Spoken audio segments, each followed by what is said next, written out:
नमस्कार. मी अतुल शिरवाडकर. वैज्ञानिक भगवद्गीतेचा प्रवास आता गीतेतील 7व्या अध्यायापर्यंत येऊन पोहोचलेला आहे. यापूर्वी 15व्या भागामध्ये म्हणजे अध्याय 6 ध्यान योगामध्ये भगवान श्रीकृष्ण ध्यानाचं महत्त्व सांगतात. मन एकाच ध्येयाकडे, ध्येय म्हणजे इंग्लिशमध्ये गोल, कसं केंद्रित करायचं हे भगवान श्रीकृष्ण आपल्याला सांगतायत. अतिशय सोप्या पद्धतीने रोज दिवसातील थोडा थोडा वेळ स्वतःला एकांतात ठेवून ध्यान करून मनावर संयम आणि मन केंद्रित कसं करायचं हे श्रीकृष्ण आपल्याला शिकवतात. आपण यापूर्वीच्या भागात पाहिलं होतं की पूर्ण गीता म्हणजे सर्व 18 अध्याय आपण 3 भागांमध्ये विभाजित करू शकतो. त्यातील पहिला भाग म्हणजे अध्याय 1 ते 6 आपण यापूर्वी अभ्यासलेला आहे. तिसऱ्या भागात 3 भागामध्ये गीतेला विभाजनाचं जे कारण आहे ते हेच की गीता आपल्याला समजायला अतिशय सोपी जावी. बघा, जर आपण एखादं छोटंसं फळ म्हणजे पेरू, आंबा, सफरचंद याला जर खायचं असेल तर ते आपण पटकन तोंडात टाकून खाऊ शकतो, बरोबर की नाही. पण जर कलिंगडासारखं फळ खायचं असेल तर ते डायरेक्ट आपण खातो का? नाही. त्याच्या लहान लहान आपण फोडी करतो, मग कलिंगड आपण त्या फोडी करून आपण कलिंगड खातो. तर जीवनातील कोणताही मोठा प्रॉब्लेम, समस्या जर का सोडवायची असेल तर तिला नेहमी अशीच छोट्या छोट्या भागामध्ये पहिले विभागायला पाहिजे. मग एक एक करून प्रत्येक छोट्या छोट्या भागाचं शांतपणे बसून सोल्युशन काढलं पाहिजे. तर आपण कितीही मोठा जर प्रॉब्लेम असेल तर तो सॉल्व्ह करू शकतो. पहिल्या 6 भागात श्रीकृष्ण सामान्य माणसाच्या नैराश्यावर उपाय सांगतात. ते आपल्यातील मानसिक चेतना जागृत करतात. अनेक व्यवहारिक आध्यात्मिक आपल्याला दाखले देतात आणि शेवटी कर्मयोग हा आपला सर्वात मोठा सिद्धांत श्रीकृष्ण आपल्याला शिकवतात. पण एवढ्यावरच ते थांबत नाही. आपल्याच कर्मयोग सिद्धांतावर ते अर्जुनाच्या तोंडून अनेक प्रश्न विचारून या सिद्धांताला एकदम ठोकून पिटून एकदम बळकट करतात. ज्याप्रमाणे एखादा सोन्याला सतत गरम करतो, त्याला ठोकतो, पिटतो आणि उत्तम दागिना तयार करतो, त्याचप्रमाणे श्रीकृष्ण आपल्या नव्या जो कर्मयोगाचा जो सिद्धांत त्यांनी आपल्याला सांगितला आहे तो उत्तम बनवतात. आणि शेवटी ध्यान योगामध्ये हा कर्मयोग कसा करायचा हे अतिशय छोट्या छोट्या उपायांनी ते आपल्याला शिकवतात, बरोबर की नाही. आता आपण पुढच्या 6 भागामध्ये म्हणजे अध्याय 7 ते 12 आपण या दुसऱ्या पायरीकडे आपण जाणार आहोत. भगवान श्रीकृष्णांचा या दुसऱ्या पायरीच्या म्हणजे 7 ते 12 अध्यायाचा उद्देश हाच आहे की ज्या विश्वात आपण राहतो त्याचं पूर्ण आपल्याला ज्ञान देणं. याचं कारण काय माहिती आहे की आपण मनुष्य या प्रचंड इन्फिनिट म्हणजे अनंत विश्वात फक्त एखाद्या छोट्याशा रेतीच्या कणा इतका आहे, एकदम छोट्याशा कणा इतकेच आपण आहोत. हे त्यांना आपल्याला ठासून सांगायचं आहे. परमेश्वर किती वैविध्यपूर्ण शक्तींमध्ये वास करत आहे हे त्यांना आपल्याला सांगायचं आहे. आणि शेवटी मीच स्वतः सर्व शक्तिमान परमेश्वर आहे हे आपलं विश्वरूप म्हणजे खऱ्या परमेश्वराचं रूप दाखवून त्यांना सिद्ध करायचं आहे. हा सर्व भाग म्हणजे एखाद्या सायन्स फिक्शन चित्रपटासारखा आहे. तरुण लोक परदेशी सायन्स फिक्शन चित्रपटाकडे लगेच आकर्षित होतात. पण असा चित्रपट भगवान श्रीकृष्णांनी 7500 वर्षापूर्वी अर्जुनाला दाखवला. त्यांनी जे सांगितलं ते फिक्शन नव्हतं, ते सर्व खरं ज्ञान होतं. आणि आजचे वैज्ञानिकही, मी तुम्हाला खरंच सांगतो, आजचे वैज्ञानिकही तेच ज्ञान एकदम कॉपी पेस्ट करूनच आपल्याला सांगतायत. आता या पुढच्या 6 अध्यायांकडे म्हणजे 7 ते 12 अध्यायांकडे आपण संक्षिप्तपणे पाहूया. म्हणजे काय होईल की पुढे आपल्याला ते सगळे अध्याय जे आहेत ते समजण्यासाठी सोपे जातील. अध्याय 7 ज्ञान विज्ञान योग, या अध्यायाचं नाव आहे ज्ञान विज्ञान योग. या सर्व विश्वाची उत्पत्ती कशी झाली, परमेश्वर कसं काम करतो, खरा ज्ञानी मनुष्य कोणाला म्हणायचं आहे, खरा ज्ञानी आणि परमेश्वराचे संबंध कसे असतात याचं पूर्ण विवेचन या अध्यायात आहे.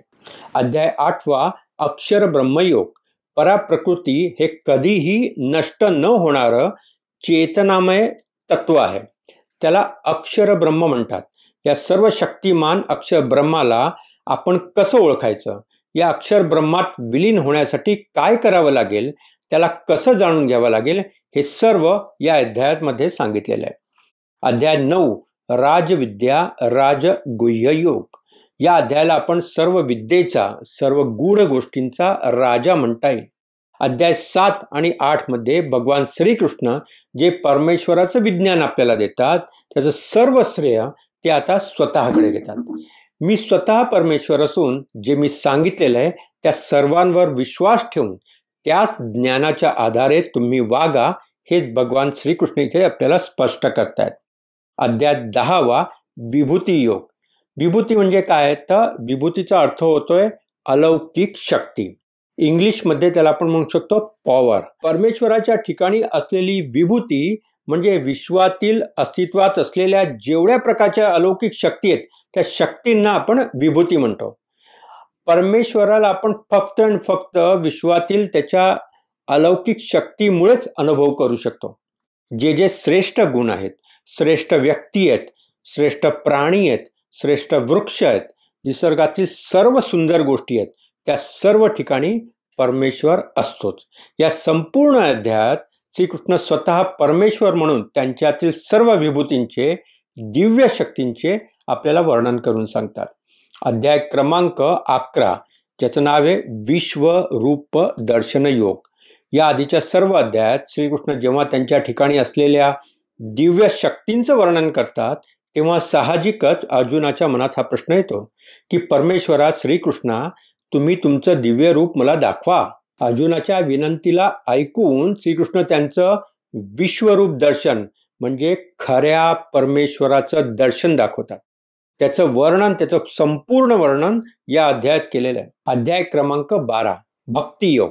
परमेश्वराच्या बाबत जेव्हा आपल्या मनात पूर्ण श्रद्धा निर्माण होते तेव्हा आपण परमेश्वराच्या चरणाशी, त्यांच्या विचारांशी मनाने आणि शरीराने पूर्णपणे लीन होतो. त्याला आपण काय म्हणतोय, भक्ती असं म्हणतो. या अध्यायात श्रीकृष्ण अर्जुनाच्या या प्रश्नांचे निरसन करतात की परमेश्वराची व्यक्त म्हणजे ज्याला आपण मूर्तीपूजा म्हणतो, मूर्तीपूजा म्हणजे व्यक्त रूप, ठीक आहे, आणि अव्यक्त म्हणजे अक्षर ब्रह्म परमेश्वराचं रूप, हे सर्व शक्तिमान जे चेतना शक्ती आहे असं मानणं. या दोघांची पूजा उपासना करणाऱ्यापैकी कोणते लोक श्रेष्ठ आहेत अथवा कोणाला श्रेष्ठ समजायचं. अर्जुनानं काय केलंय की श्रीकृष्णांचं आतापर्यंत म्हणजे या आधीच्या 11व्या भागामध्ये त्यांनी श्रीकृष्णांचं पूर्ण परमेश्वरीय रूप पण पाहिलंय आणि श्रीकृष्ण हे मनुष्य रूपातले मित्र, गुरु म्हणूनही श्रीकृष्ण अर्जुनाला माहीत होते. त्यामुळे त्यांनी ही दोन्ही रूपं पाहिली आहेत.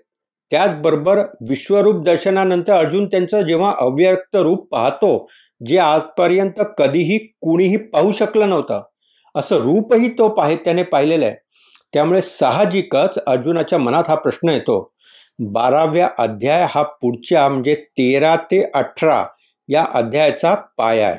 भक्तियोगाचं महत्त्व 13 ते 18 या अध्यायापासून सुरू होतं, पण त्याचा पाया श्रीकृष्ण 12व्या अध्यायात रचतात.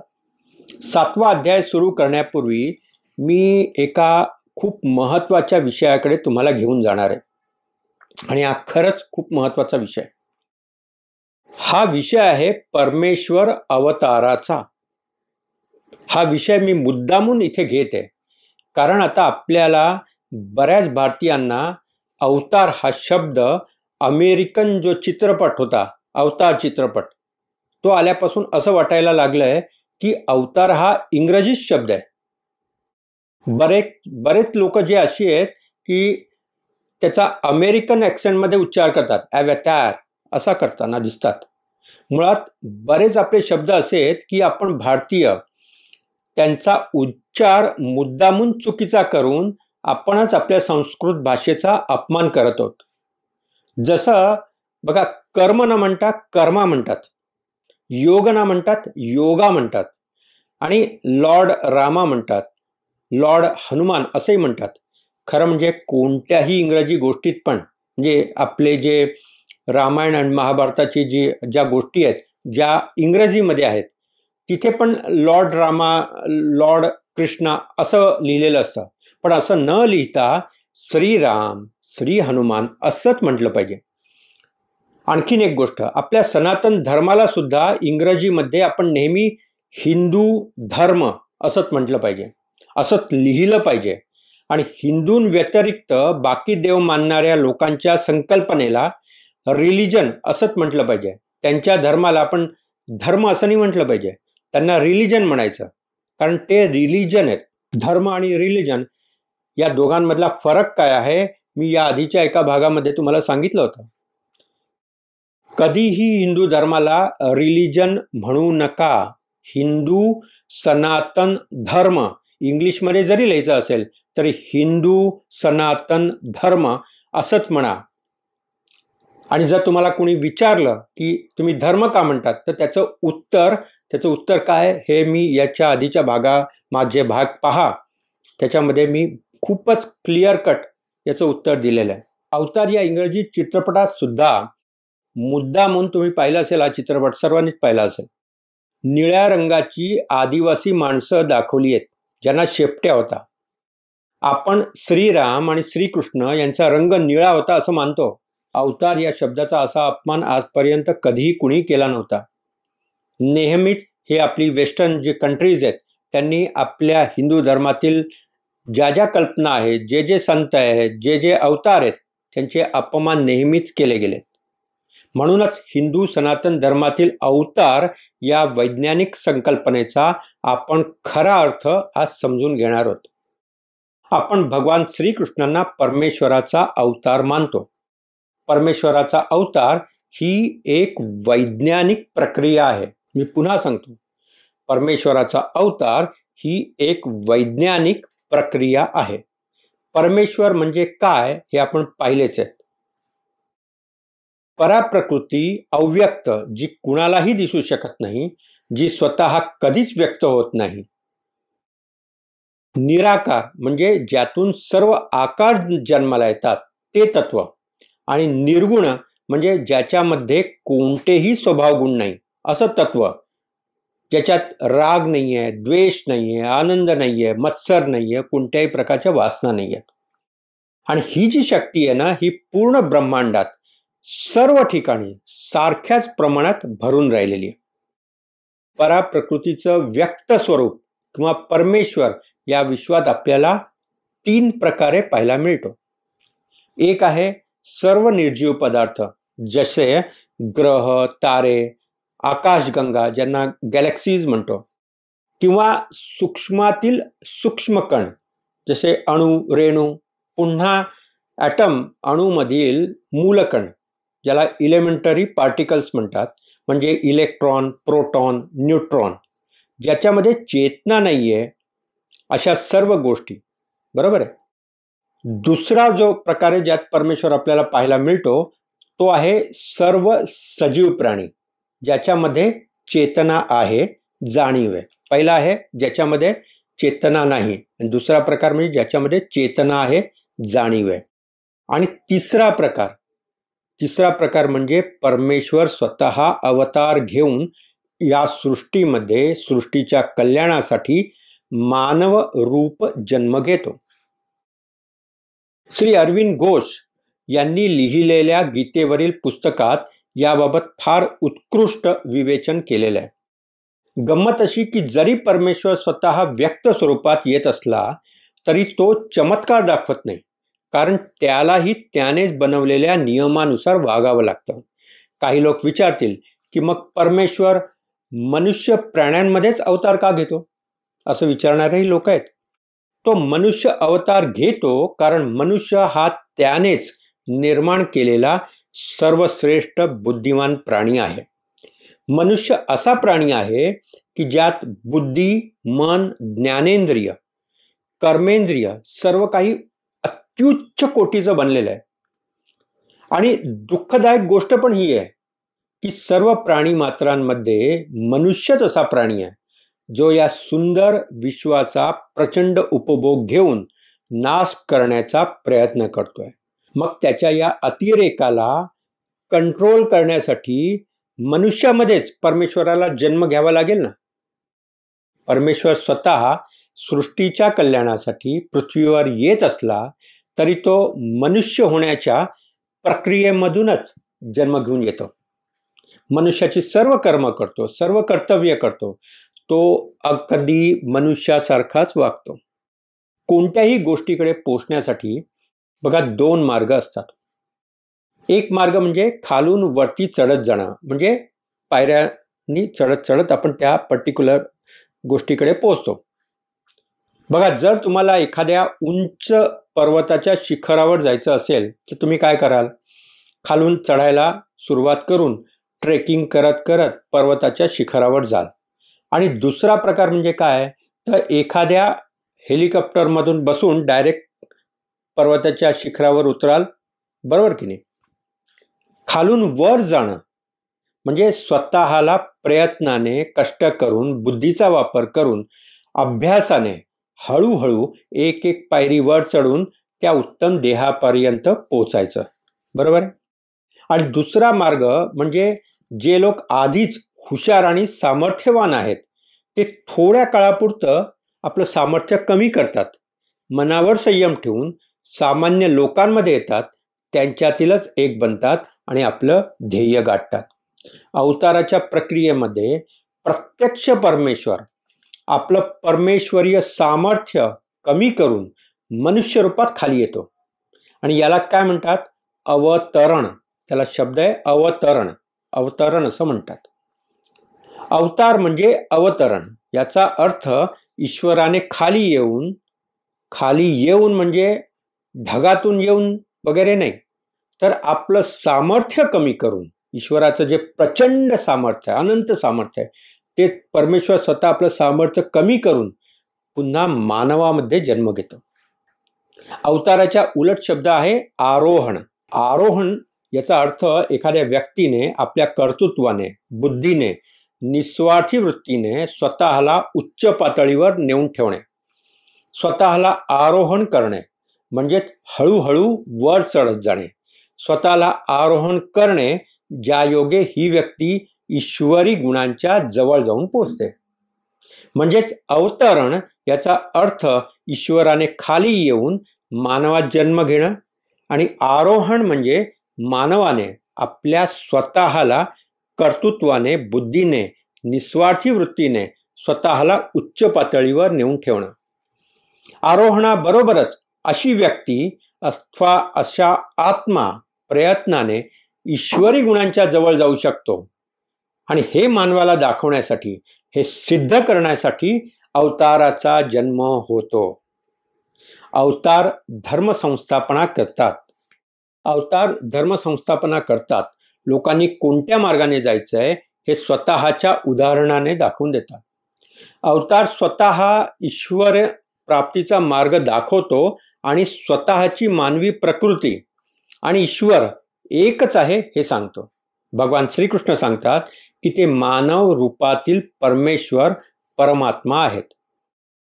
बघा, बऱ्याच आधुनिक वैज्ञानिक, शिक्षित किंवा नास्तिक लोकांना परमेश्वराने अवतार बनून पृथ्वीवर मानव रूपात जन्म घेणं हे सत्य म्हणून मान्य करणे त्यांना अवघड जातं. ज्या व्यक्तीमध्ये उच्च कोटीची प्रतिभा, बुद्धी, मन असतं, जे महान समाजकार्य करतात, अशा व्यक्तींना अलंकारित भाषा वापरून अवतार असं बरंच खोटं, अतिशहाणे बुद्धिवादी लोक म्हणत असतात. आणि हे खरं आहे, बुद्धिवादी लोकांना अवतार ही संकल्पना आवडत नाही. त्यांना असं वाटतं की जे लोक खूप हुशार आहेत त्यांना अवतार म्हटलं गेलेलं आहे. तर अनेक लोकांना अवतारवाद हा बावळटपणा किंवा मूर्खपणाही वाटतो, कारण हे लोक कोण असतात? नास्तिक असतात. बघा, इस्लाम किंवा ख्रिश्चन धर्मातील लोक म्हणतात ईश्वर तर विश्वाच्या पलीकडे वर कुठेतरी आकाशात असतो आणि स्वतः तो हे विश्व चालवतो. ईश्वराची स्वतःची अशी यंत्रणा आहे, त्यामुळे अवतार घेऊन पृथ्वीवर येणं, मानवात जन्म घेणं हे अतिशय अयोग्य आहे. त्या धर्मातील लोक असं मानतात. असं तत्वज्ञान मानणारे तर ईश्वरापासून मानव, सजीव प्राणी अगदीच वेगळे आहे असं मानतात. ईश्वर सर्व जग चालवतो, त्यामुळे तो नश्वर मानवी देह घेऊन राहणंच शक्य नाही. असं द्वैत तत्वज्ञान मानणारे लोक मानतात. पण मुळात आपण भगवद्गीता वाचताना ही गोष्ट लक्षात आपल्याला येते की भगवान श्रीकृष्णांच्या काळातही त्यांना अशा प्रकारच्या लोकांचा सामना करायला लागला होता. त्यामुळे अध्याय 9 श्लोक क्रमांक 11 मध्ये श्रीकृष्ण म्हणतात की माझे सर्वश्रेष्ठ स्वरूप न जाणणारे मूर्ख लोक मनुष्य देह धारण करणारा जो मी त्या माझीच मनुष्य देह समजून अवज्ञा करतात. श्लोक असा आहे, अवजानन्ति मां मूढाः मानुषीं तनुम् आश्रितं परं भावम् अजानन्तो मम भूत महेश्वरम. सत्य सांगायचं तर मुळात काही धर्मात सांगितल्याप्रमाणे विश्वाच्या बाहेर वरती कुठेतरी विश्व निर्माण करणारा परमेश्वर कर्मशून्य अवस्थेत बसलेला आहे आणि वरून तो पृथ्वी आणि या सर्व विश्वाची सत्ता सांभाळत आहे. अशी परिकल्पना जी आहे ती अत्यंत थोटांडे मूर्खाने बनवलेली आहे. ही कल्पना मानणाऱ्या लोकांनाच असुर म्हटलं गेलेलं आहे. विचार करा, जर आपल्या पृथ्वीवर ज्याप्रमाणे सर्व सजीव सृष्टी आहे ही जर अत्यंत नॉर्मल घटना असती, या विश्वामध्ये ही अत्यंत नॉर्मल घटना असती, तर तशा प्रकारची सृष्टी आपल्या जवळच्या बऱ्याच ग्रहांवर आपल्याला पाहायला मिळाली असती. परंतु लाखो प्रकाशवर्ष दूर दूर सुद्धा अजून अशा प्रकारचा ग्रह मिळालेला नाही आहे ज्याच्यावर आपल्याप्रमाणेच जीवसृष्टी आहे. याचाच अर्थ या पृथ्वीवरील सर्व कणांमध्ये परमेश्वरीय चेतनाशक्ती आहेच. ती शक्ती दूर कुठेतरी आकाशात बसलेली नाही आहे. भगवद्गीतेमध्ये सांगितलेला विश्वातील प्रत्येक कणच ईश्वर आहे आणि हा ईश्वर आपलं कर्म प्रकृतीला घेऊनच करत असतो. प्रत्येक आत्म्यात ईश्वर राहत आहे. ईश्वर सर्व कर्म करत आहे. ईश्वर सर्वांमध्ये ईश्वरच आपलं अस्तित्व प्रकट करतोय. सर्व प्राणी मात्रांमधील ईश्वरी आत्मा सनातन अविनाशी आहे हा विचारच योग्य आहे. जन्म आणि मरण म्हणजे काय असं जर कोणी विचारलं तर आपलं तत्वज्ञान अतिशय सोप्या भाषेत सांगतं की आत्मा नवीन शरीर जेव्हा धारण करतो, नवीन रूप घेतो, तेव्हा आपण आपल्या मानवाचा जन्म झाला असं म्हणतो. आत्मा आपलं रूप बदलतो आणि पुन्हा आपल्या जुन्या अव्यक्त स्वरूपात जातो, तेव्हा आपण त्या शरीराला मरण पावलं असं म्हणतो. जन्म आणि मरण ही फक्त आत्म्याची रूप बदलण्याची प्रक्रिया आहे. ही विश्वातील अत्यंत सुंदर गोड गोष्ट आहे, नाही का? हे ऐकताना पण बघा शरीरावर तुमच्या गूजबम्प म्हणजे काटे येतील. श्री अरविंद घोष म्हणतात की ईश्वराचं राज्य म्हणजे राज्यात हजर नसलेल्या एखाद्या परकीय राजाने चालवलेलं राज्य असत नाही. ईश्वर चराचरात सर्व सृष्टीमध्ये व्यापून राहिलेला आहे आणि सृष्टीत ब्रह्मांडात राहूनच तो त्याची सर्व कर्म आपल्याकडून करून घेत असतो. पण ईश्वर अवतार का घेतो? ईश्वराचा मानवी शरीरात जन्म होतो तो फक्त धर्माचा नाश झाला म्हणून होत नाही. श्लोक क्रमांक 7 आणि 8 अध्याय 4 याच्यामध्ये असंच सांगितलेलं आहे की यदा यदा हि धर्मस्य ग्लानिर्भवति भारत अभ्युत्थानमधर्मस्य तदात्मानं सृजाम्यहं परित्राणाय साधूनां विनाशाय च दुष्कृतां धर्मसंस्थापनार्थाय संभवामी युगे युगे. आता फार महत्वाचा सिद्धांत सांगतो. ईश्वराचा मानवी शरीरात जन्म होतो हे सांगण्यासाठी की प्रत्येक मानवात पण ईश्वर प्रकट होण्याची शक्यता आहे. ते आपल्या सर्वांना कळावं म्हणून आपणही प्रयत्न करून ईश्वरी गुणांच्या जवळ जाऊ शकतो हे कळावं म्हणून मानवाने आपल्या बुद्धीने कर्माने एक एक पायरी वर चढून आपल्यातील ईश्वरत्व प्राप्त करून घेण्यासाठी प्रयत्न करावा. यासाठी ईश्वराच्या अवताराची योजना आहे. राम आणि कृष्ण हे अवतार जन्माला आले म्हणून आपल्या सर्वांच्या मनात हा दृढ विचार आहे, ती श्रद्धा टिकून आहे की कधीतरी पुन्हा मनुष्यातील अवतार जन्माला येतीलच, जेव्हा जेव्हा सनातन धर्माचा ह्रास होईल. आपल्याकडे अनेक संत, थोर संत, महापुरुष यांना त्यांच्या काही दिव्य गुणांमुळे अवतार मानून पूजण्याची प्रथा आहे. या दिव्य गुण असलेल्या लोकांना आपण विभूती म्हणू शकतो. विभूती म्हणजे काय, या पुढच्या अध्यायामध्ये आपण पाहणारच आहोत. विभूतीचा अर्थ आहे पॉवर. तर ती परमेश्वराची पॉवर ज्यांच्या अंगात आहे त्यांना आपण, त्याच्या व्यक्तींना आपण विभूती म्हणू शकतो. पण ते अवतार नाही आहे. विभूतींना जर अवतार म्हणता आलं असतं तर महाभारतात अशा अनेक प्रकारचे महापुरुष होऊन गेले. जसं भीष्म पितामह आहे, महर्षी व्यास आहे, स्वतः अर्जुन आहे, पण त्यांना अवतार म्हणता येत नाही. श्रीकृष्णांच्या केवळ त्यांच्या दिव्य गुणांमुळे ते अवतार नाही आहेत. श्रीकृष्ण केवळ त्यांच्या दिव्य गुणांमुळे अवतार नाही आहेत. अवताराच्या प्रक्रियेत स्वतः ईश्वर मनुष्य देह धारण करून तो जन्म घेत असतो. त्यामुळे श्रीकृष्णांच्या मानवी मनात ही जाणीव होती की ती पराशक्ती स्वतः मानवी प्रकृतीमध्ये वास करत आहे आणि ईश्वर परमात्मा म्हणून काम करत आहे. म्हणून भगवद्गीता वाचताना हे लक्षात ठेवलं पाहिजे की अनेक जन्म घेणारे श्री भगवान कृष्ण हे केवळ मानव कृष्ण नाही आहेत, तर ते ईश्वर कृष्ण आहेत. यामुळे सनातन धर्माचा पाया असलेली भगवद्गीता बाकी सर्व ग्रंथांपेक्षा वेगळी आहे. ती शाश्वत आहे. याचं कारण त्यात कोणीही परमेश्वराचा संदेशवाहक, परमेश्वराचा दूत, प्रेषित अथवा प्रॉफेट परमेश्वराची आज्ञा घेऊन भगवत गीता आपल्याला सांगत नाही आहे, किंवा पिता पुत्र किंवा दिव्य आत्मा असं कोणताही आपल्या सनातन धर्मामध्ये कन्सेप्ट नाही आहे. असं कोणीही धर्मग्रंथ आपल्याला सांगत नाही आहे. तर प्रत्यक्ष परमेश्वर मानवी रूप घेऊन धारण करून भगवद्गीता आपल्याला सांगतायत. ही खूप महत्वाची गोष्ट आहे. श्लोक क्रमांक 6 अध्याय 4. अजहा अपि सन अव्ययात्मा भूतानाम ईश्वरोपि सन प्रकृतिम स्वाम अधिष्ठाय संभवामी आत्म मायया. श्रीकृष्ण म्हणतात की मी सर्व सृष्टीला निर्माण करणारा अजन्मा ईश्वर असलो तरीही मी माझ्या स्वतःच्या मायेने, मी स्वतःच्या प्रकृतीचा उपयोग करून मी स्वतःस जन्मास घालतो. मी स्वतःस जन्मास घालतो. हे वाक्य श्लोक ऐकून अंगावर रोमांच उभे राहणारच. आपण सर्वांनी अवतारवाद स्वीकारला असल्यामुळेच भगवद्गीता आपल्याला समजण्यास आणि भगवान श्रीकृष्णांच्या तत्वज्ञानावर पूर्ण विश्वास ठेवण्यास आपण आता तयार झालेलो आहेत. बरोबर आहे की?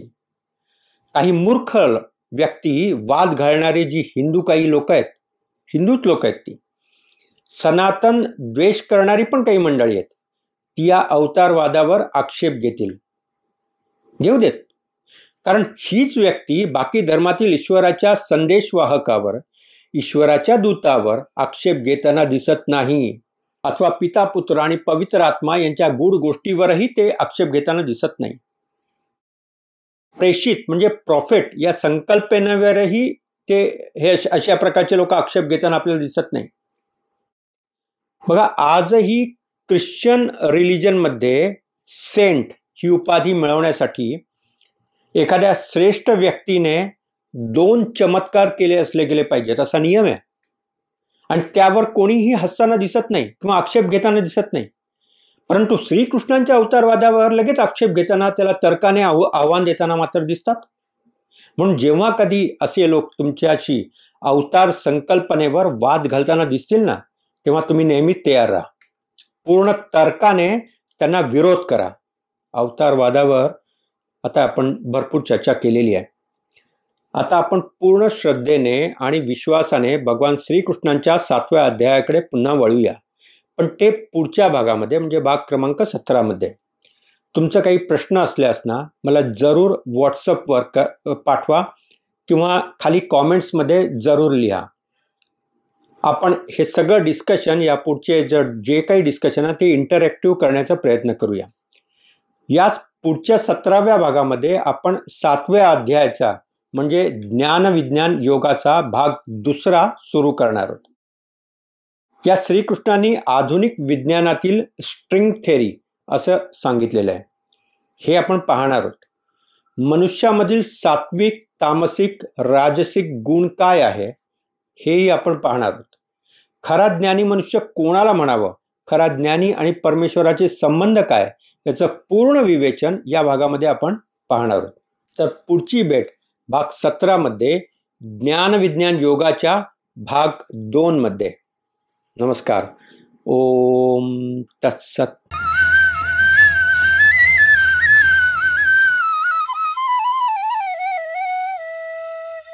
भगवद्गीता घराघरात पोहोचून घरातील प्रत्येक व्यक्तीने गीता वाचलीच पाहिजे या हेतूने संपूर्ण गीता सर्वांना समजेल या भाषेत लिहून काढली आणि वैज्ञानिक म्हणजे सायंटिफिक भगवद्गीता हे यूट्यूब चॅनल सुरू केलं आहे.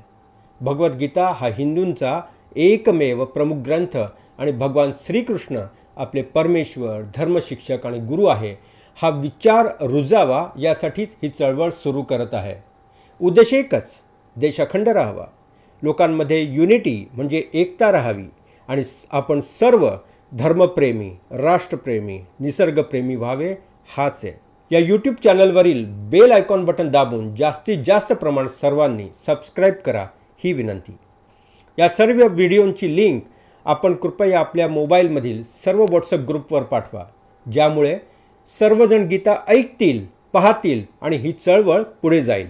या आपण सर्व भगवद्गीतेचे सेवक बनूया.